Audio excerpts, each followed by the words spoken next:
Chaque été, le Maroc s'anime d'une manière vraiment unique.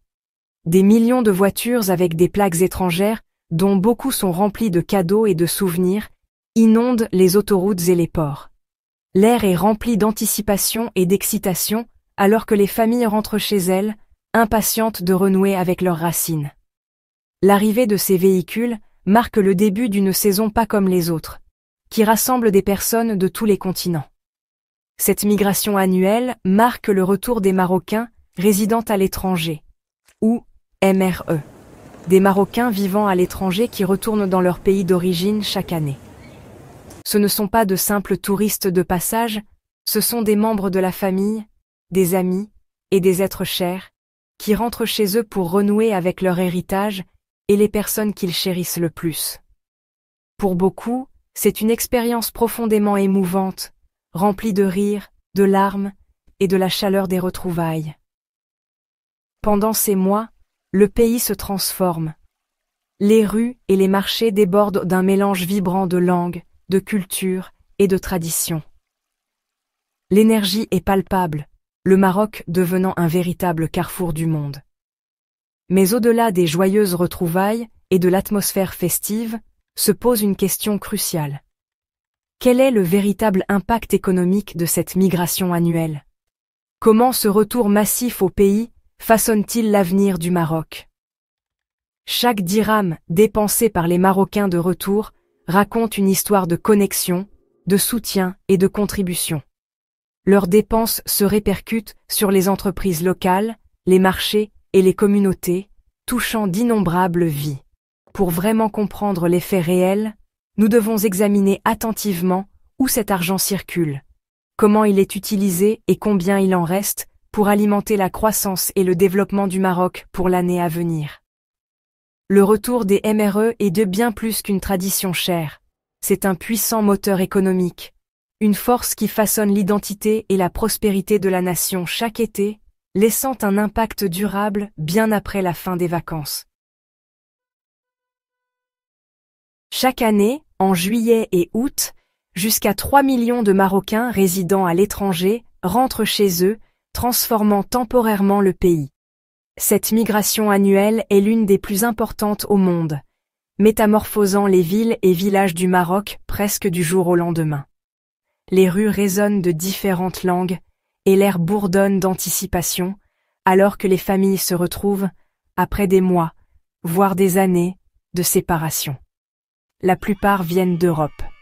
France, Espagne, Italie, Belgique et Pays-Bas, créant une mosaïque de plaques d'immatriculation et d'accents.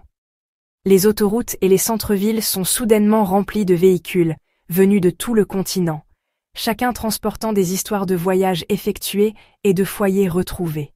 D'autres voyagent depuis l'Amérique du Nord et le Golfe, ajoutant à cette diversité. Les aéroports accueillant des arrivées d'aussi loin que Montréal, Dubaï et Riyad, chaque voyageur ramenant un morceau de son foyer d'adoption au Maroc. Cette vague annuelle, connue sous le nom d'Opération Marhaba, est un exploit logistique colossal, mobilisant des ressources dans les ports et les aéroports. Des milliers de membres du personnel et de bénévoles travaillent sans relâche pour assurer un passage sûr, des formalités douanières fluides et un accueil chaleureux aux Marocains de retour. Ce ne sont pas de simples chiffres, ce sont des familles et des histoires, un témoignage du lien indéfectible entre la diaspora et le Maroc. Chaque étreinte à la porte d'arrivée, chaque repas partagé et chaque retrouvaille remplie de rires est un rappel des liens profonds qui s'étendent sur les continents. Leur retour est une force collective, jetant les bases d'un essor économique significatif.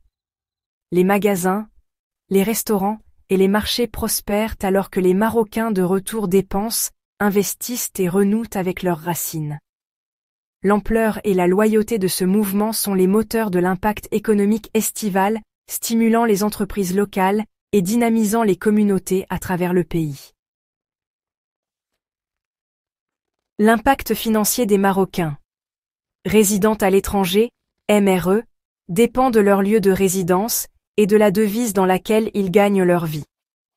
Les familles européennes prévoient généralement un budget de 3 000 à 5 000 € pour leur voyage estival, qu'elles dépensent en voyage, en cadeaux et pour leur vie quotidienne, de l'argent qui circule sur les marchés locaux et dans les petites entreprises. Les MRE nord-américains, ayant des revenus plus élevés et des devises plus fortes, dépensent souvent entre 7 000 et 10 000 $, privilégiant les hôtels, les locations de voitures et le tourisme formel. Les dépenses européennes soutiennent le commerce de proximité, tandis que les dépenses nord-américaines stimulent le secteur de l'hôtellerie formelle.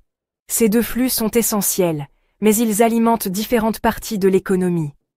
Reconnaître ces schémas est essentiel pour élaborer des stratégies qui servent tous les Marocains de retour au pays. La diversité de leurs dépenses façonne l'économie estivale du Maroc. Une grande partie du budget vacances de la diaspora n'atteint jamais le Maroc.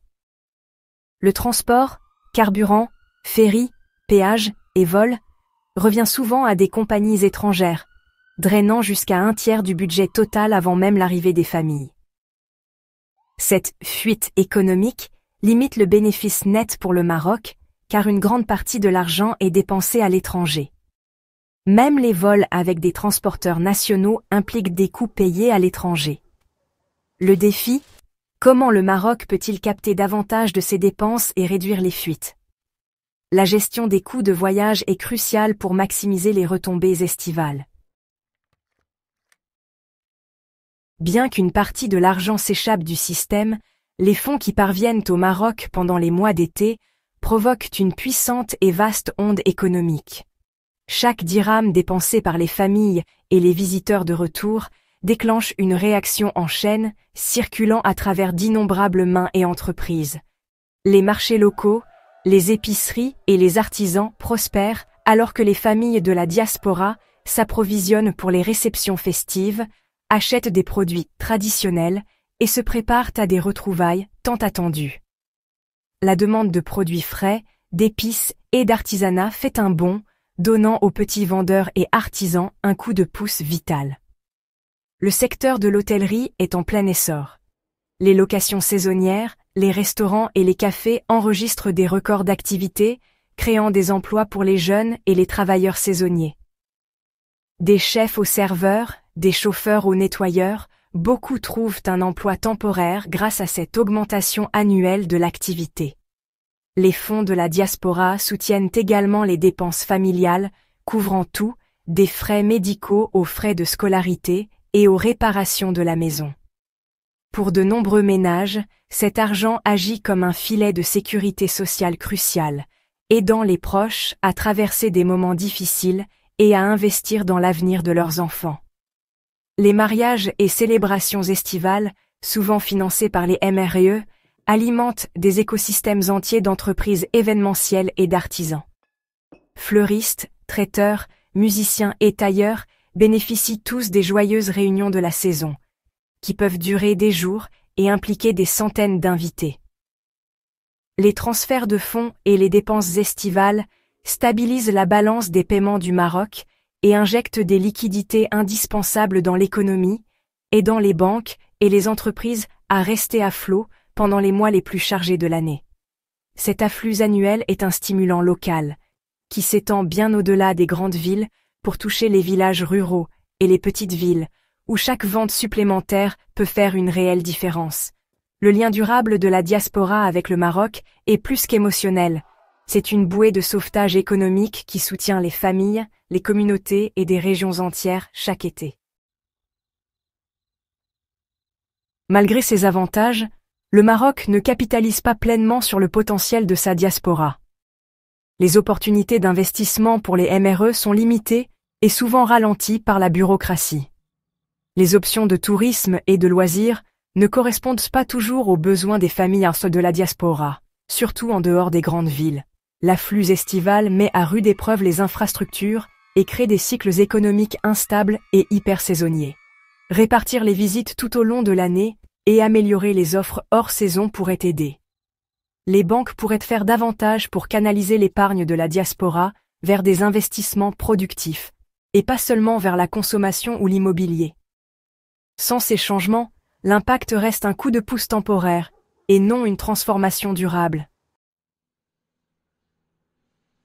Le retour estival au pays est un atout national unique, mais son plein potentiel reste inexploité. Le Maroc doit passer de la simple hospitalité envers la diaspora à une co-création de valeur avec elle. Simplifier l'investissement, diversifier le tourisme et encourager les voyages hors saison peut transformer les dépenses saisonnières en une croissance annuelle. Les institutions financières devraient nous proposer des produits permettant aux MRE d'investir dans les priorités nationales, l'agriculture, la technologie, les infrastructures. Cela transformerait les MRE de consommateurs saisonniers en acteurs permanents de l'avenir du Maroc. Écouter les voix de la diaspora est essentiel pour élaborer des politiques et des partenariats efficaces. Ensemble, le Maroc et sa diaspora peuvent transformer cette tradition estivale en une force durable de prospérité.